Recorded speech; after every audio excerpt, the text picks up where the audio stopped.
लोगों का उत्साह नहीं बढ़ेगा पाप कर्म करने में। तो आप ध्यान से सत्संग नहीं सुनते हैं, तब ऐसा प्रश्न आता है। जब कभी ऐसा वर्णन होता है कि तुम चाहे जितने पाप किए हो, नाम जप करने से सारे पाप नष्ट हो जाते, तो वहां एक जरूर बात हम कहते हैं, अब लो नसानी अब ना नसई हो। आज तक किया, लेकिन हे हरि आज के बाद पाप नहीं करूंगा। तो हम वादा करते हैं, मेरे भगवान के वचन है, अहम त्वाम सर्व पापेभ्यो मोक्षयिष्यामि मा शुचा।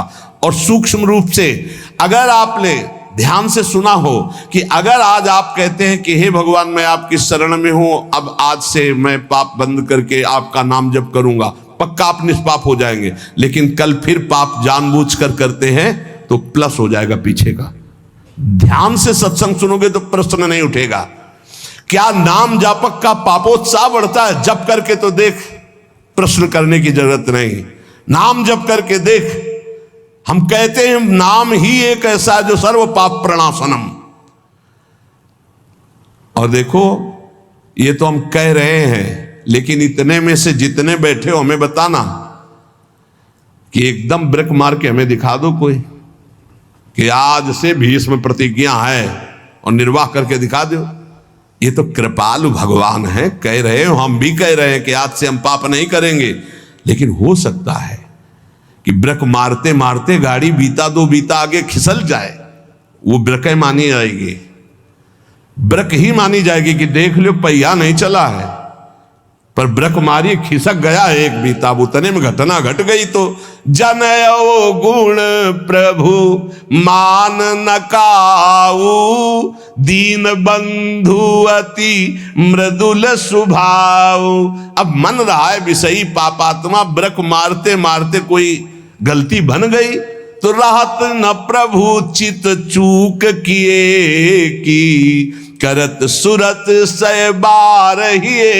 ये उसकी बात कह रहे जिसने ब्रेक मारी पर चूक हो गई, ये उसकी नहीं कह रहे जो सुन के चूक करेगा। उसके लिए फिर नाम के बल से अपराध करने वाले को नामापराध लागू हो जाता है उस पर। कानून कानून है। अब ये जो भागवत धर्म का बोले, इसमें किसी भी निमित्त से प्रमाद हो जाए तो वो कर्तव्य से च्युत नहीं होता। जैसे जीटी रोड बड़ा है, खाली है, आंख मूंद के चलो तो गिरोगे नहीं, बहुत प्लेन जीटी रोड। ऐसे ये बिल्कुल जो मार्ग भगवत प्राप्ति का भी बता रहे हैं भागवत धर्म का, बोले इससे आंख बंद करके दौड़ने पर भी कोई गिरेगा नहीं, अर्थात इस मार्ग में पतन है ही नहीं, गिरने का तो कोई सवाल ही नहीं। इसको कहते हैं भागवत धर्म। तो बोले भागवत धर्म करने वाले के लिए नियम नहीं है कि कोई विशेष प्रकार का कर्म करे। बहुत ध्यान से सुनो, वो शरीर से, वाणी से, मन से, इंद्रियों से, बुद्धि से, अहंकार से, अनेक जन्मों अथवा इस जन्म की आदत से, स्वभाव से जो जो करे यत करोषि, वो सब परम पुरुष भगवान नारायण को समर्पित कर दे, बस इसी से भगवत प्राप्ति हो जाएगी। शुरू करो। कई बार चर्चा कर चुके हैं, यही साधन आगे बढ़ाता है। सिद्ध बनने की कोशिश जल्दी मत करो, यहां बल्ले जल्दी सिद्ध हो जाते हैं। अरे क्या समर्पित करना, हम तो समर्पित ही हैं। सही ढंग से समर्पित हो जाओ तो ये निकलेगा नहीं कि हम समर्पित हैं। वो प्रभु कहेंगे ये मेरा है। हमें क्या कहें, हमें तो सिर्फ इतना कहना है कि हमारे आप हो, बस। समर्पित है कि नहीं वो तो तुम जानो, हम क्या जाने। क्योंकि समर्पण का तो आपको स्वीकृति करनी हो, आप जानो कितना है, हम क्यों कहें। हमारा हर मिनट, हर सेकंड, हर चेष्टा आपके चरणों में समर्पित होगी।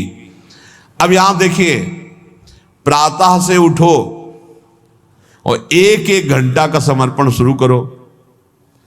अभी बहुत जल्दी साधना के सोपान की ऊंचाई पर आ जाओगे आप, पक्का मान लो।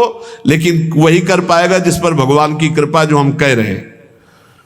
एक एक घंटा का समर्पण, वो भजन हो, नौकरी हो, किसानी हो, खान पान हो, शौच स्नान का समय, जो भी समय आपका गया, फिर से ध्यान से सुन लो, इसमें तर्क मत करना।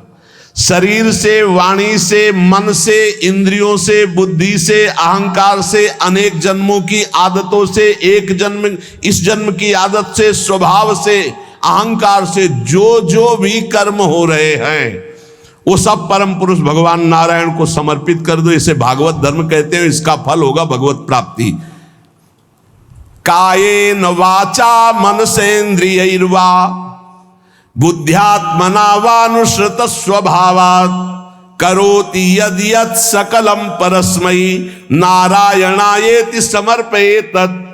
ये जब घर से भागे थे और गुरु शरण में हुए थे तब से अनुष्ठान ये प्रारंभ उसी समय से हो गया था, क्योंकि श्रीमद् भागवत की कृपा बचपन से रही। घर में शाम के रोज भागवत की चर्चा, पर जब वैराग्य भाव में आए तो हमका इसका अनुष्ठान होना चाहिए, ये भागवत धर्म है। और बस ये शुरू कर दिया था, एक एक घंटे का शुरू किया था। जैसे सुबह 7 से 8 बजे तक नाम जप करते हुए शौच स्नान हिसाब का 8 बजे हे करुणा निधान भगवान, 7 बजे से 8 बजे के समय में जो भी कर्म बनाओ आपके चरणों में समर्पित। ठीक, अब 8 बजे से 9 बजे तक जो, फिर धीरे धीरे, ये हम आपको बिल्कुल अक्षरशः वैसे बता रहे जैसे किया, धीरे धीरे शयन तक। जब शयन से सुबह उठे तो रात्रि में सोने का जितना समय था 6 घंटे 5 घंटे 4 घंटे, हे प्रभु आपके चरणों में ये भी समर्पित। अब इसका फल ये हुआ कि कुछ समय बाद हमारे अंदर जलन शुरू हुई और जांच होनी शुरू हुई कि हमारे कर्मों में त्रुटि कौन सी है। उन त्रुटियों का समाधान शुरू हुआ। प्रभु से प्रार्थना, हे प्रभु देखो ये गंदी बात थोड़ी आपको समर्पित होती, देखो मेरे मन में गंदी बात चल रही, मेरे मन में ऐसी बात आ रही। कृपा हुई, जांच शुरू हुई, गंदगी निकालने की प्रार्थना हुई। धीरे धीरे धीरे फिर जब मन तन प्राण अहम ये जब समर्पित हो गए तो फिर बंद हो गया। जब घर का जाया हुआ चेहरा हो जाता है ना, उसको फिर वो पेमेंट नहीं है, वो समर्पित है, फिर वो ये सब बंद हो जाता है। इतने से इतने राधा वल्लभ अर्पणम मस्तु, अब कुछ रह ही ले गया तो क्या अर्पणम मस्तु। अब तो राधा वल्लभ जी खुद अर्पणम मस्तु हो गए हैं, तो अब क्या अर्पणम मस्तु, राधा वल्लभ जी अर्पणम मस्तु। अब यही राधा वल्लभ जी का ही राज्य है, तो अब अर्पण क्या करना हो, तो बैठे भी सिंहासन पर। ये सिद्ध, वही हम पहले कही कि सिद्ध ही मत झाड़ो। अगर आपकी स्थिति भगवदाकार नहीं है तो आपको ये साधन बहुत बढ़िया है, बहुत बढ़िया। चतुरासी जी का पाठ किया, राधा वल्लभ जी का सेवा की, राधा वल्लभ जी का रसोई अमन या राधा वल्लभ जी, किसानी की 5 घंटे, भूल गए आप 1 घंटे में, 1 घंटे में कहां देखें, तो 5-6 घंटे में एक बार पूरा थोक में जमा कर दो। 8 घंटे ड्यूटी की, हे प्रभु 7 बजे से गए थे, देखो 8 घंटा ड्यूटी। ये 8 घंटे के समय में जो भी क्रियाएं चेष्टाएं हुई, नाथ आपको समर्पित है। आप इस समर्पण वृत्ति से प्रसन्न हो जाइए और अपनी शुद्ध भक्ति प्रदान कीजिए। कह रहे ये समर्पण लोगों की मान्यता और धारणाओं से आपको उठाता चला जाएगा, और बताना किसी को नहीं, सुन लो और आज से धारण कर लो, बिल्कुल फ्री है। कोई एक विशेष भागवतिक कार्य समर्पित करना ऐसा नहीं, स्पष्ट लिखा है। भागवत धर्म का पालन करने वाले के लिए यह नियम नहीं है कि वो एक विशेष प्रकार का ही कोई कर्म करे और वो भगवान को समर्पित करे। वह शरीर से, वाणी से, मन से, इंद्रियों से, बुद्धि से, अहंकार से, अनेक जन्मों अथवा एक जन्म के स्वभाव और आदत से जो जो करे वो परम पुरुष प्रभु श्री हरि को समर्पित कर दे। इससे क्या होगा, आप समर्पण करते रहिए, आपकी स्थिति लोगों की मान्यता और धारणाओं से ऊपर हो जाएगी। कह रहे वो दंभ से नहीं, नाटक नहीं, वो स्वयं उसके अंदर ऐसे भाव जागृत हो जाएंगे। एवं व्रता स्वप्रिय नाम कीर्त्या जाता अनुरागो द्रुत चित्त उच्चई हसत्यथो रोदति रोति गायत्युन्मादवन नृत्यति लोक बाह्या। ये समर्पण रंग लाएगा, क्या लाएगा, अब नाम में प्रीति होने लगेगी, राधा राधा राधा। उसको हृदय में अपने प्रीतम के नाम कीर्तन में स्वाद मिलने लगेगा, नाम में प्रीति होने लगेगी। नाम में जो ही प्रीति हुई तो अनुराग उत्पन्न हुआ, अनुराग का अंकुर जब आया तो चित्त द्रवित हो जाता है। अब वो साधारण लोगों की स्थिति से ऊपर उठ जाता है, लोगों की धारणा मान्यता उस तक नहीं पहुंच सकती। जो समस्त कर्म भगवान को समर्पित करता है उसका नाम में प्रेम हो जाता है। नाम का प्रेमी अनुराग रंग में युक्त होकर लोगों की धारणा और मान्यता से अध्यात्म की ऊंचाई पर पड़ता है। वो दंभ से नहीं, स्वभाव से मस्त हो जाता है, मत वाला।